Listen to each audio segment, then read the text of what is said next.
ওয়াক্ত নামাজ পড়ে না, খোদার 365 দিন, একটা বছরে কোনো দিন যে ছেলেটা ফজরের নামাজ পড়লা না, তুমি কোন মার ঘরে জন্ম নিলা?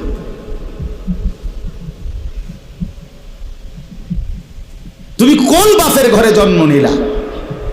তোমার মায়ের 2 বছরের দুধের হক কি আদায় করো? মুসলমানের বাচ্চা এত বড় গাদ্দার হয় কেমনে বেটা? এত বড় নাফরমান, এত বড় হাইওয়ান, এত বড় চতুষ্পদ জানোয়ার মুসলমানের ঘরে হয় কেমনে বেটা? কেমনে হয় বেটা? এজন্য মনে রাখো বেটা, যে কপালে সেজদা নাই সে কোনো মানুষ না।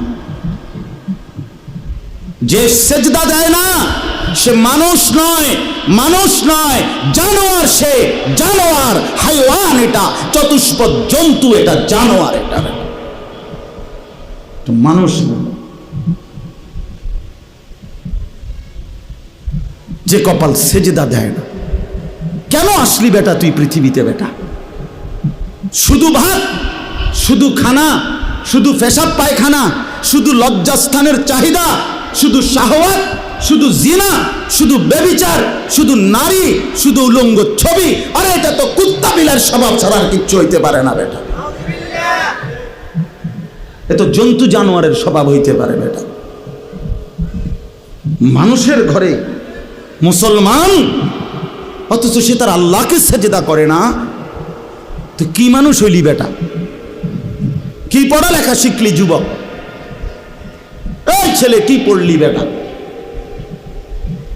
কার জমিনে বড় হইলি? কার আসমানের নিচে রইলি? কি রে বেটা? আমরা চেহারা চিনি না?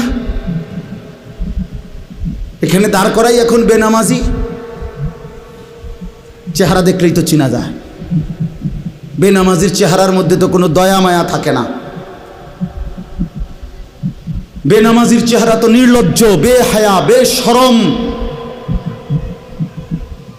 পাষাণ, দয়া মায়াহীন, এমন মনে হয়। এজন্য বন্ধু, নিজেকে আরেকবার ভেবে দেখো। তুমি মায়ের সন্তান, তুমি বাবার সন্তান, তুমি মুসলমানের সন্তান। এই কালেমা বড় দামি কালেমা। আমি 72 বছর বয়স্ক, 72 বছর বয়স বুড়া চাচা